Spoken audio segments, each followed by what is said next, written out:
Let's welcome the speaker, Margarita Manterola.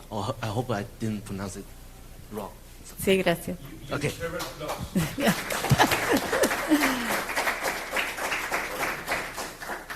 Bueno, hola, gracias. Sí, estamos acá para hablar sobre licencias. El título era un poco bait, pero básicamente es para hablar sobre licencias. Primero, ¿quién soy yo? Hola, yo soy Marga, soy desarrolladora de Debian hace 21 años. Hace mucho tiempo, el tiempo pasa muy rápido. Fui una de las primeras desarrolladoras de Debian en Argentina. Empecé a involucrarme en Debian en gran parte gracias a participar de la DebConf 4 que fue en Brasil. Así que, bueno, un poco como si ustedes sienten que, ay, yo no sé nada, pero bueno, sí, los veo a los demás que saben un montón. Bueno, piensen que todos esos que saben un montón, había un día en el cual no sabían nada y empezaron a aprender y empezaron a involucrarse de a poco. ¿Sí? Nadie nace sabiendo, todos vamos aprendiendo de a poco. Trabajo en Igalia, que es una cooperativa de software libre basada en España, pero con gente en todos los lugares del mundo, y yo en particular en este momento estoy viviendo en Alemania. Hace 14 años que vivo en Alemania. Bien, y la charla de lo que venimos a hablar es sobre licencias del software. Entonces, ¿por qué se me ocurrió hablar de este tema? ¿Cuál es la motivación de esto? A ver, la charla tiene un montón de capturas de GitHub.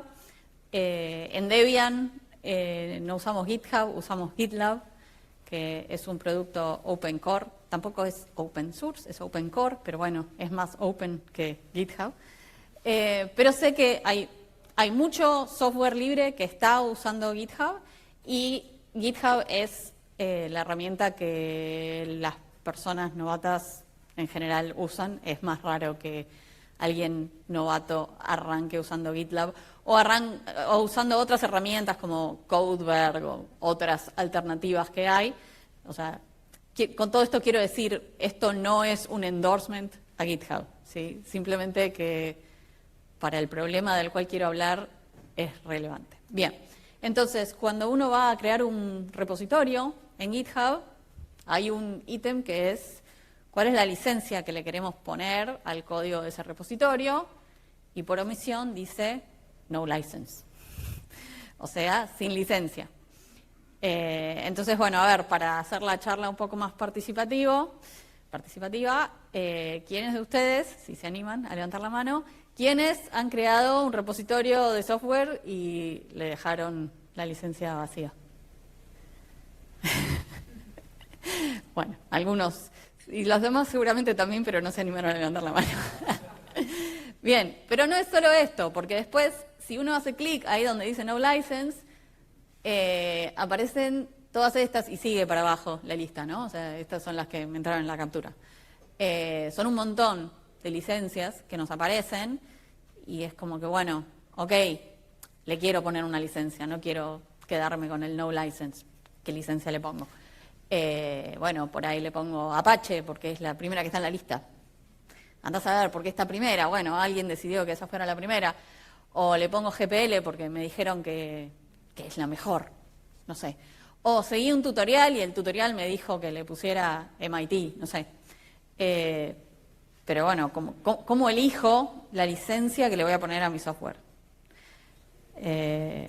A ver, levante la mano quien no está muy seguro cómo elegir la licencia que hay que ponerle al software. Bien. Es un problema complicado. En el 2015, GitHub hizo un informe, después no lo actualizó, yo estuve buscando a ver si había una versión más actualizada, pero me parece que como que los números fueron de mal en peor y entonces no lo actualizaron. En ese informe del 2015 decían que solo el 20% de los repositorios tenían licencia, o sea, el 80% no tenían licencia. Y bueno, todo indica que eso sigue siendo cada vez peor. Y nada, esto que no... Es un problema que es de difícil solución, porque no... no es simplemente hacer clic, ¿no? Hay que pensar, y pensar es difícil. Pero bueno, por otro lado, no es que a la gente no le importa, porque esto, bueno, no se llega a ver, está muy chiquito. Pero bueno, esto fue una búsqueda que hice yo hace un par de días, busqué Missing License, para ver cuántos issues en GitHub decían a tu repositorio le falta la licencia. Y había 211.000 issues abiertos de Missing License. Solamente buscando Missing License, seguramente hay otros issues que no tienen eso en el título, que dicen otra cosa, pero están reportando lo mismo. Y de esos 211.000, 50.000 siguen abiertos. O sea, hubo 150.000 que suponemos que, como está cerrado el issue, le cambiaron la licencia al repositorio, pero hay otros 50.000 que siguen abiertos y son algunos más recientes, otros no tan recientes. Pero bueno, esto muestra que hay un interés de la gente de, bueno, que tenga una licencia al repositorio. O sea, no es que simplemente, bueno, nadie le pone licencia y ya está, no importa. Hay gente a la que le importa.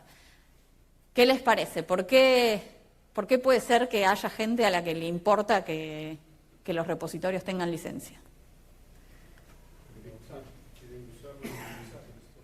Quieren usar ese software, claro. Y para poder usar el software es importante tener una licencia. A ver si esto se llega a ver o está muy chiquito. Esto es una cláusula que aparece en GitHub. Está bien, no importa, está muy chiquito. En mis bullets, bueno, quedó mal formateado, perdón.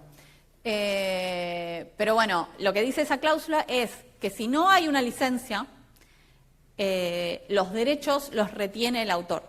Significa que ese software no se puede usar legalmente. Uno se lo puede, o sea, en la práctica, lo puede descargar y usar, sí, pero no lo puede usar de forma legal. Entonces, una persona particular se puede arriesgar a usarlo ilegalmente y decir, bueno, ¿quién me va a venir a buscar a mí? Pero una empresa o alguien que está queriendo crear un producto basado en ese software no lo va a usar porque no lo puede usar de manera legal, ¿sí? Y esto mismo lo aclara GitHub, de, bueno, vos por ponerlo en GitHub estás dando permiso para la gente para que se lo descargue y que lo forquee adentro de GitHub porque es algo técnico, pero no estás dando permiso para que lo forquee, no para que lo descargue. No, bueno, GitHub dice que esto es lo que está en esta cláusula de acá, que dice, si lo publicás según los términos of service of GitHub, entonces lo pueden ver y forquear. Ver y forquear, no dice descargar. Bueno. Ok. No sé cómo lo podés forquear y no descargar, pero bueno. Ok. Pero bueno, en definitiva, el problema es que no lo puedes usar legalmente. Entonces, el clic que tenemos que hacer es que algo esté publicado en la web, sea en GitHub o en cualquier otro lado, no significa que sea de libre uso. Si no tiene una licencia que dice que uno la puede usar, no se puede usar.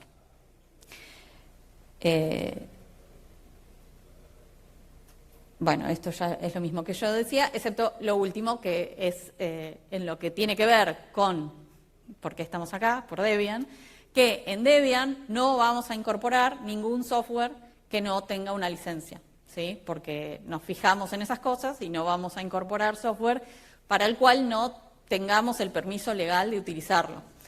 Es parte del proceso de incorporar un paquete nuevo a Debian, verificar que tenga una licencia, que todos los archivos tengan una licencia, porque a veces puede pasar que algún archivo haya venido de otro lado o algo así y no tenga licencia. Entonces, que todo esté correctamente cubierto por una licencia y que esa licencia sea una licencia de software libre, porque también existen licencias que no son de software libre. Entonces, ese proceso de verificación hay que cumplirlo para poder incorporar cualquier paquete nuevo a Debian. Bien, entonces, tenemos todas estas licencias y más. Y tenemos que ver qué vamos a hacer, cómo vamos a elegir qué licencia. Y bueno, que no es que la idea sea que cada uno de ustedes haga una licenciatura en Derecho de Autor, pero un poquito hay que entender, aunque sea algunas cosas básicas, como para saber qué elegir. Bien, entonces, esta es una pregunta fácil. ¿Quién se sabe las 4 libertades del software libre?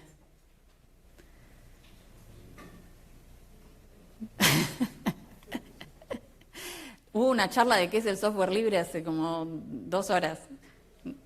Seguro hablaron de las libertades. Yo estaba, ¿quién se acuerda? ¿La libertad 0? Usar, bien.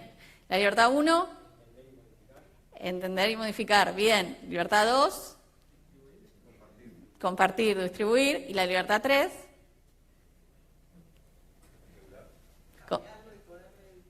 cambiarlo y poder distribuir las modificaciones. ¿Sí? Estas son las libertades básicas que tiene que cumplir un software para ser software libre. Esto viene desde que empezó el movimiento de software libre, que se definieron estas 4 libertades básicas. Ahora, en Debian, para decidir si un software entra a Debian o no, tenemos un documento que se llama las Debian Free Software Guidelines, o sea, la guía de software libre de Debian, que tiene algunas cositas más, que yo las resumí acá, como no discriminar a personas o grupos o usos, no ser una licencia específica para Debian y no imponer restricciones al resto del software que se distribuye junto con ese software. En realidad son más cláusulas, pero bueno, lo resumí para que sea un poco más sencillo. Básicamente, lo que quiere decir es, tiene que ser libre para todo el mundo, para lo que sea que lo quieran usar. Porque existen licencias que te dicen, bueno, si lo querés usar hasta 5 computadoras, lo podés usar gratuito, pero si no, ya me tenés que pagar. O si lo querés usar para uso no comercial, lo tenés disponible, pero para uso comercial no. Bueno, eso para Debian no cumple con las Debian Free Software Guidelines, entonces no es software libre. Bien, eso como que es la base de licencias. Hay una lista de licencias que son las aprobadas por Debian y también hay una lista de licencias que son las aprobadas por un grupo que se llama OSI, Open Source Initiative, que es casi igual la lista. Hay un par en las cuales no estamos de acuerdo, pero en principio son las mismas licencias las que se considera que son software libre. Pero bueno, hay grupos de licencias dentro de eso, que es lo que voy a hablar un poquito ahora. Por un lado tenemos las licencias que son consideradas las copyleft. Las licencias copyleft es un juego de palabras con copyright. ¿Sí? Copyright es derecho de autor, y right, derecha, y left, izquierda. Bueno, es un juego de, como subvertir el derecho de autor para que las leyes de copyright nos ayuden a que haya cada vez más software libre. ¿Por qué? Porque tienen una cláusula que dice que si vos modificás ese software y lo distribuís, lo tenés que distribuir bajo la misma licencia. Entonces, no podés agarrar un software que es libre, hacerle tus cambios, tus mejoras y volverlo a distribuir como software cerrado. Esa es la gracia del copyleft. La más conocida es la GPL y están las licencias hermanas de la GPL, como la LGPL o la AGPL, y también dentro de este tipo de licencias está la Creative Commons Share Alike, o sea, la que termina con SA, Share Alike, que quiere decir compartir igual, sería que si ustedes agarran algo que sea licenciado bajo esa licencia de Creative Commons, cuando se hace una modificación, tiene que estar bajo la misma licencia. Bien. Por el otro lado, tenemos las licencias que son permisivas. Las licencias permisivas serían lo contrario de esto que dijimos del copyleft, que quiere decir que yo distribuyo algo como software libre, pero cualquier persona lo puede tomar, hacer sus modificaciones, sus mejoras y cambiarle la licencia. O sea, la licencia que tiene ese software, el que lo usa, el que lo modifica, no está obligado a mantenerla. La puede cambiar por otra. En general, cuando hablamos de este tipo de problemas, es que lo está cambiando por una cerrada. Y es por esto que los software que usan estas licencias son las que más le gustan a las corporaciones, que entonces le pueden hacer sus modificaciones y no distribuir el código de las modificaciones que hacen.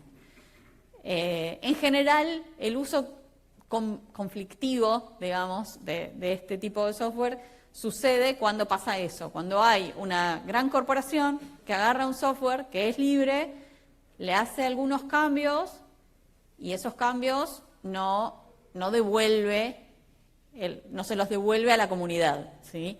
Esos cambios no los hace que estén disponibles. Y ahí hay como un conflicto de ser un mal ciudadano, digamos, de que estás tomando sin devolver.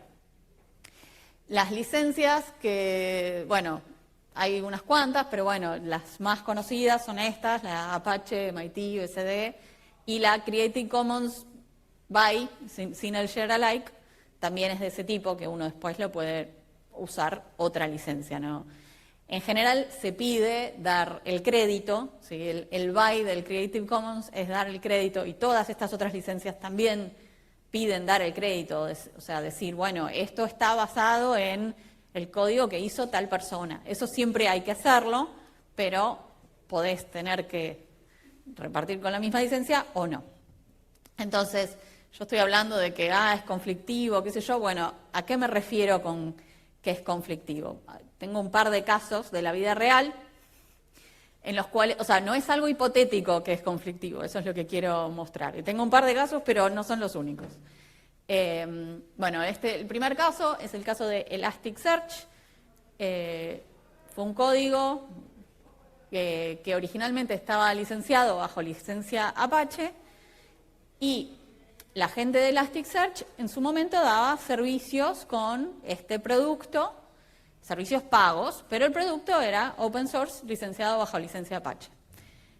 Pasó que Amazon empezó a dar servicios usando el mismo código con la infraestructura de Amazon y, como decía antes, sin dar nada a cambio. Entonces eso generó un conflicto y la gente de Elastic decidieron cambiar la licencia a una licencia no libre. O sea, ellos habían adoptado esta licencia libre, pero no copyleft. Y cuando les pasó que no les devolvían, decían, está basado en Elastic, pero nada más, decidieron cambiar a una licencia no libre.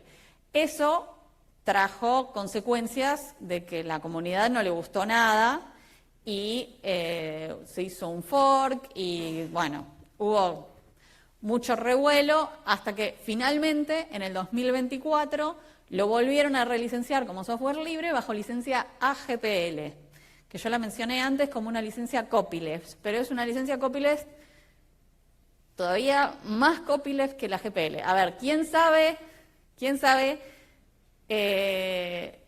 por qué la AGPL es más copyleft? ¿Quién se anima? Alguien por ahí hacía cara de que sí. ¿No? ¿Tiene algo que ver con ejecutar como servicio? El micrófono. Can you give him the mic, please? Sí, dale. La verdad es que no sé, pero creo que tiene algo que ver con ejecutar como servicio ese software. Sí, es eso.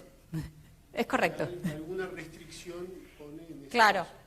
En la licencia GPL normal, cuando decimos, bueno, si vos le hacés cambios y lo distribuís, los cambios los tenés que publicar. En la GPL normal, el distribuir es darle el software a la otra persona. Pero en el mundo actual, muchas veces nosotros no recibimos el software, sino que estamos usando el software como un servicio. Como vos decís, nos conectamos con el navegador, a un sitio donde está corriendo el software. Y nosotros, el software que estamos usando nosotros es el navegador y nos estamos conectando a ese servicio donde está corriendo. Entonces, la AGPL incorpora eso como una forma de distribución. O sea, si vos estás dando un servicio a usuarios con este software, lo estás distribuyendo. Entonces, en ese caso, también tenés que compartir los cambios que hiciste. Entonces, de esa manera, realmente ese código es código libre y está protegido, digamos, de que no puede venir una gran corpo y hacerle cambios y no distribuir esos cambios. O sea, pueden usar el software. Amazon puede dar servicios con el código AGPL, pero si le hacen mejoras, las tienen que compartir. No se las pueden quedar solo para ellos. Esa es la diferencia. Y por eso mismo a las corpos no les gusta nada la AGPL y te van a decir, no, feo, feo, no lo uses. Porque no les permite tener su secret sauce que no se lo comparten a los demás. Otro caso parecido, reciente, es el de Redis. Es una historia bastante similar, salvo que estaban usando licencia BSD en vez de Apache, pero es muy similar en el sentido de que era un software que era libre, bajo una licencia permisiva, y lo mismo, los proveedores de nube lo usaban y no les daban prácticamente nada a cambio, y entonces en el 2024 anunciaron que se pasaban a una licencia no libre. O sea, es como un espejo de la misma historia. Una empresa que tenía un software que era libre, pero con licencia permisiva. Y en un momento se hartaron de que les tomaran su software y no les dieran nada a cambio, y la reacción es cerrarlo en vez de hacerlo con la licencia copyleft. Pero cuando pasa esto, la comunidad no se lo toma bien. Entonces, inmediatamente la Linux Foundation hizo un fork de esa última versión libre. Perdón que no me anduvo bien el formato, no sé qué pasó al ponerlo en el proyector, se me cambiaron todos los bullets, pero bueno. Entonces, un año después, los de Redis dieron marcha atrás y lo licenciaron a GPL otra vez. O sea, es llamativo como son dos historias distintas, pero muy similares en lo que termina sucediendo. Bien, y ahora tengo otra historia diferente, que es el caso de BitKeeper y Git. Esto es viejo, pero me pareció que era relevante. Desde el 2002 y hasta el 2005, el kernel, como control de versiones, estaba usando una herramienta cerrada, BitKeeper, porque bueno, se habían dado cuenta que las herramientas de control de versiones que había en esa época no les servían para el uso necesario del kernel de Linux. Y habían llegado a un acuerdo con la gente de BitKeeper que, en particular, para el desarrollo del kernel de Linux, les permitían usarlo gratis. O sea, era un software cerrado, pero les permitían usarlo gratis mientras no hicieran nada que compitiera con ese software. Y pasó que en el 2005 uno de los desarrolladores del kernel hizo una herramienta que, para poder hacerla, hizo ingeniería reversa de lo que hacía BitKeeper. Hizo esa herramienta, a los de BitKeeper no les gustó nada y dijeron, bueno, te revocamos esa licencia que tenías de usarlo gratis, ya está, no va más. El kernel no lo puede usar más gratis por haber hecho ingeniería reversa. Y en respuesta a eso es que Linus Torvalds creó Git. Lo creó como en 2 semanas. Y así es que al principio no era muy utilizable, era bastante poco amigable, pero bueno, con el tiempo se fue haciendo un poco más amigable para el uso de las personas normales, no desarrolladores del kernel. Pero bueno, me pareció interesante esta historia, por más que es un poco vieja, porque muestra como si tenemos una licencia que nos permite usar algo, pero que no es realmente libre, estamos a merced de que la empresa que nos dio esa licencia no nos la revoque. Solamente cuando tenemos una licencia que es realmente libre, tenemos la tranquilidad de que no nos la van a poder sacar, digamos, tirar de la alfombra de golpe porque se le cantó a la empresa, porque hiciste tal cosa que infringió, o me parece a mí que infringió, digamos, y chao. Bueno, no sé. Bueno, algunas anécdotas, hay más, pero estas fueron las que me parecieron interesantes para compartir, para mostrar cómo la licencia que uno elige para el software tiene consecuencias reales, ¿sí? No es, bueno, sí, es un checkbox que hay que llenar. Bueno, un poco sí, pero un poco tiene consecuencias reales. Las licencias permisivas, como dije antes, son las que más les gustan a las empresas comerciales porque les permiten hacer productos en base a eso y no tener que compartir el código que hacen. Entonces es bastante común cuando uno está desarrollando un producto que quiere que lo use mucha gente, decir, bueno, le pongo una licencia permisiva, así lo usa tanta gente como pueda. Pero pasan estas cosas de que por ahí no te devuelven las contribuciones. Mientras que las licencias copyleft son las que más protegen al software libre, pero generan más fricción. Entonces es más difícil conseguir que empresas comerciales usen ese software. O sea, es como que hay ventajas y desventajas que hay que tener en cuenta cuando uno está eligiendo la licencia. Bueno, ¿a qué público estoy apuntando? ¿Qué es lo que quiero lograr? ¿Y cuáles son las consecuencias que estoy dispuesto a enfrentar, digamos, si a mi producto le va bien por la licencia que le puse?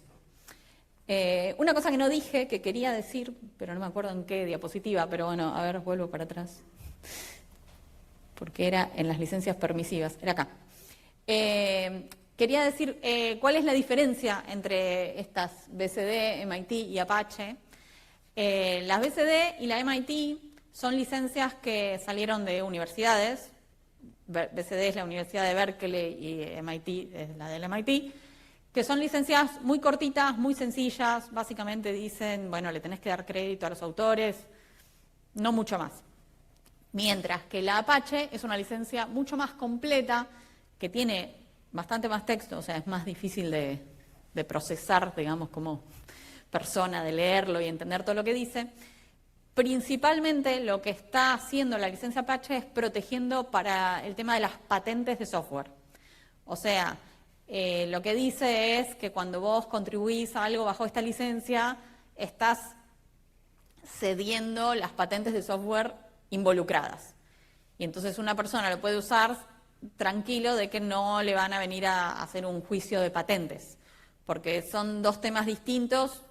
El derecho de autor y las patentes son temas separados y la licencia Apache como que incorpora eso. También por eso hay muchas empresas que prefieren esa licencia porque como que los deja tranquilos de no me van a venir a perseguir con temas de patentes. Bien. Bueno, entonces ahora venimos más a una parte más de diagnóstico, que bueno, tengo que decir que no es que yo tenga realmente el diagnóstico, pero estuve pensando, ¿por qué? ¿Por qué es que pasa esto de que a la gente cada vez le importa menos la licencia, que dejan los repositorios sin licencia o no les importa? Bien. Y bueno, esto que mencioné al principio, de que GitHub tiene la cajita que dice no license y por omisión no tiene licencia y uno tiene que elegir y es difícil saber qué es lo que hay para elegir. En GitHub tienen una cosa de elegir tu licencia, qué sé yo, pero igual es como tedioso. Y como que el último punto, que es faltan más charlas como esta. Yo me acuerdo cuando yo empecé con el software libre hace 25 años, que había muchísimas charlas sobre qué es el software libre, las libertades, por qué importa, cuáles son las consecuencias de que usemos una licencia u otra, digamos, un poco esto que estaba queriendo charlar yo hoy con ustedes, y que me di cuenta que a medida que fue pasando el tiempo, como que nos fuimos enfocando en temas técnicos de, bueno, cómo hacer un instalador que instale en distintas máquinas, cómo hacer más rápido ciertas cosas, qué sé yo. Nos fuimos enfocando en lo técnico y como dando todas estas cosas por sentado. Entonces, también parte de mi idea de por qué dar esta charla era tratar de volver a traer a colación este tema que me parece que es muy importante y que nos olvidamos de hablar de esto en los últimos 25 años. Sí, y también está el tema de la inteligencia artificial, pero es un tema medio ríspido que no sé si meterme con eso. Bueno, nada, entonces esto, el problema no es que a la gente no le importe la libertad del software, sino que nadie se puso a explicarles por qué. Entonces, bueno, ¿qué puedes hacer vos? Bueno, lo primero es revisar tus repositorios que tengas en GitHub, GitLab o el sistema de repositorio que sea y verificar que todo tenga alguna licencia. Si vas a usar código de alguien, fíjate que tenga una licencia. Si no tiene licencia, créale un issue de missing license. Y adoptá el hábito de siempre incluir una licencia. Cuando vas a publicar un código, el que sea, así como es, bueno, que se vea lindo el código, que tenga comentarios, ese tipo de cosas, bueno, que tenga la licencia correspondiente. ¿Qué podemos hacer como comunidad? Bueno, como decía, más charlas como esta y también incluir la pregunta de bajo qué licencia lo vas a publicar como parte del proceso de revisión del código de otra persona o de, bueno, si estás ayudando a una persona nueva, incluir eso. Y posiblemente, esta es más en el aire, pero bueno, posiblemente crear chequeos automáticos o plantillas que ayuden a la gente a elegir la licencia correcta. Bien, y cerramos con esto. Una licencia para ignorar termina siendo, sin que nadie lo haya decidido, una licencia para que la libertad se pierda en el camino. Como no queremos que la libertad se pierda en el camino, tenemos que saber y ponerle licencia a nuestro software. Bien, y con eso termino lo que tenía preparado y ahora me encantaría que me hagan preguntas. ¿Quién tiene una pregunta para hacer? Allá. Bueno. Hola. Bueno, Marga, primero agradecerte por la charla, súper interesante. Varias preguntas. Primera, como empezaste con las historias, las anécdotas de software, si Chromium es uno de estos ejemplos o qué tipo de licencia tiene, porque la mayoría de los navegadores de uso así comercial usan por detrás Chromium, pero son de empresas privadas. Eso en primera parte. Segunda pregunta es, ¿qué tipo de licencia, para los que no entendemos tanto, podemos usar así como por defecto está sin licencia? ¿Qué licencia podemos usar para nuestros repositorios que sí queremos que sean utilizados y compartirlos? Y la tercera me lo olvidé. Ok, Chromium tiene una licencia permisiva. No estoy 100% segura, pero Chromium viene de WebKit, así que va a ser la licencia que le haya gustado a Apple cuando Apple licenció WebKit.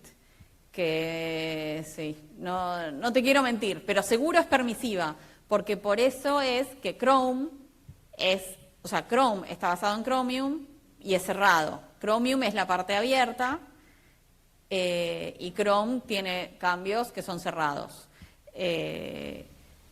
Y de la misma manera WebKit y Safari, ¿sí? WebKit es la versión open source y Safari es la versión de Apple. Chromium originalmente fue creado en base a WebKit, después se separaron y pasaron a ser independientes. Así que la licencia de Chromium tiene que ser la misma que la de WebKit, pero no me la sé. Y después lo otro, ¿qué licencia ponerle? Es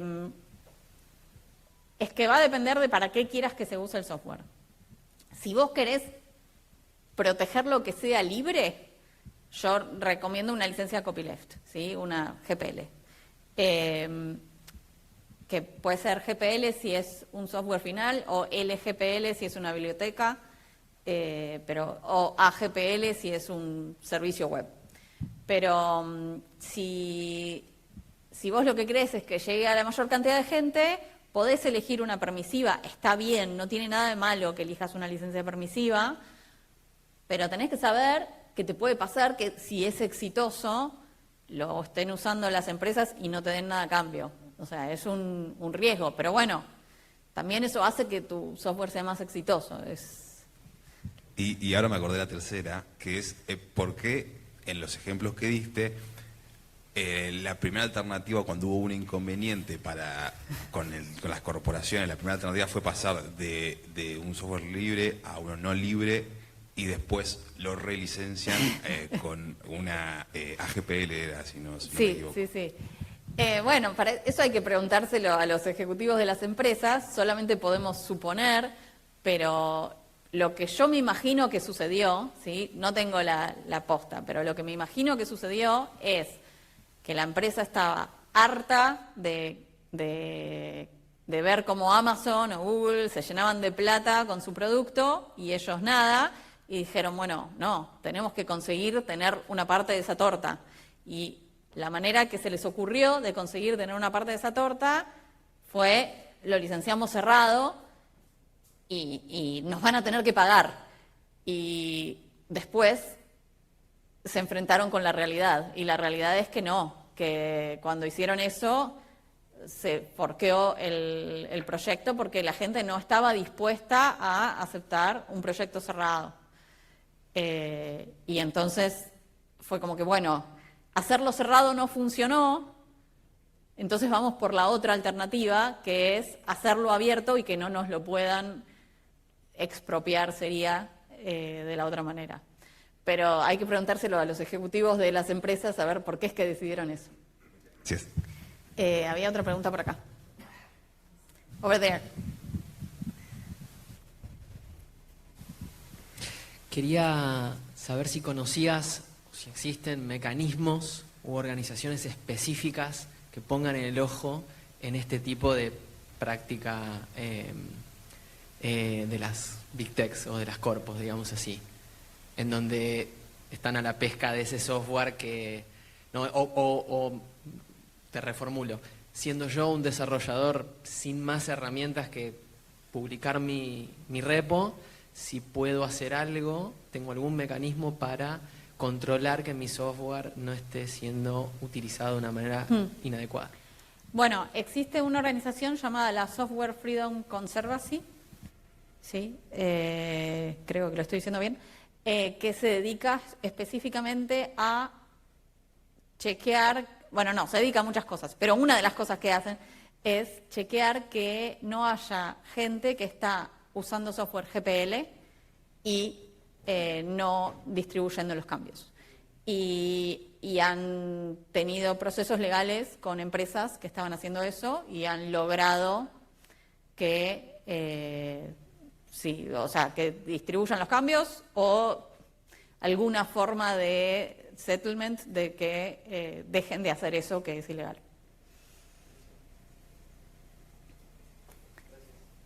Última. Last one. Gracias, Marga, por la charla. La verdad es que da para charlar un rato más. Una pregunta, si vos sabés, cuando leo licencias a veces veo el copyright figura, el copyright de la Free Software Foundation, y a veces le agregan antes de la licencia un copyright con un texto por ahí aparte. ¿Cuál es el copyright de la persona? ¿Qué crédito se le da la autoría, digamos, a la persona o a la organización que haya construido el software? Sí. Y si eso es poner el copyright ahí, o hay que hacer algo más para recibir ese crédito, digamos, de la autoría. Gracias. Sí.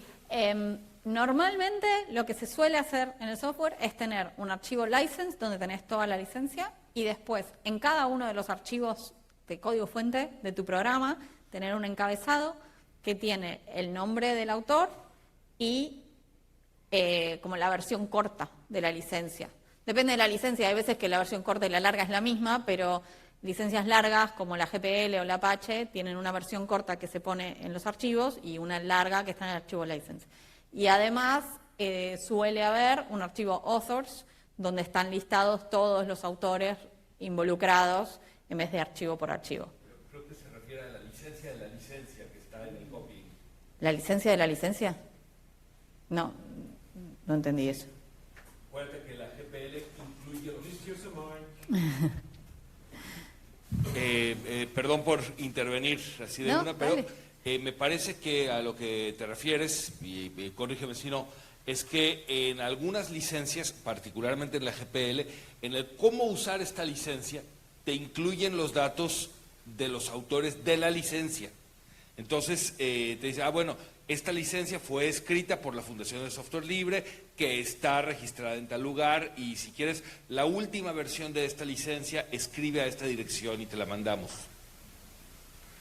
Pero eso es parte de los requisitos legales de la licencia, que vamos, que son como un casito, vamos, tú no puedes modificar la GPL, ni siquiera en software que es tuyo propio. Si eliges la licencia, tiene que ser la licencia. Entonces, es un caso de esquina muy raro, pero pues creo que puedes estarte refiriendo también a eso. Está bien. No me refería a eso, pero... Ok, bueno, listo. Muchas gracias